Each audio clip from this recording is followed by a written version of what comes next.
Today we're going to talk about adjacent and vertical angles. Adjacent angles are angles that are next to each other.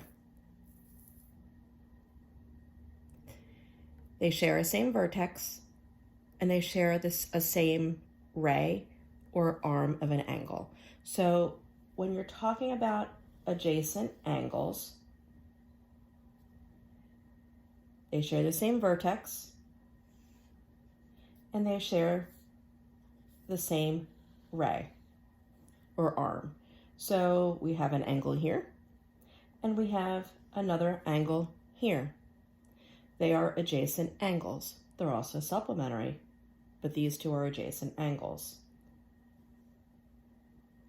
Another set of adjacent angles are these. They share the same vertex and they share the same ray or arm of an angle. So adjacent angles can be supplementary angles, they can be neither, or they can be complementary angles.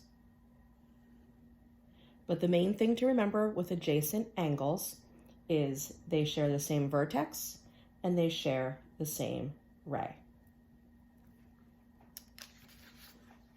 The second type of angle we're talking about today are vertical angles.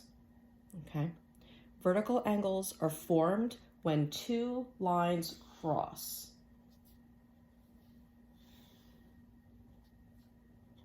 Two lines crossed. This is a vertical angle set. Vertical angles come in pairs. You have to remember when we're talking vertical angles and adjacent angles, they come in pairs. Vertical angles are across from each other,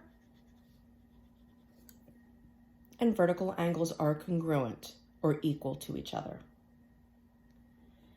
You can draw your set of lines this way too. They don't have to cross in the center of the line.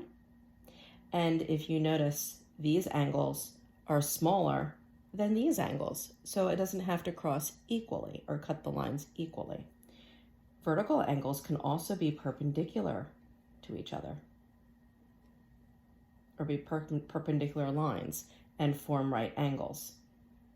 Those are all types of vertical lines. But vertical lines, they're formed when two lines cross, they're opposite each other on the vertex, and vertical angles are always equal to each other.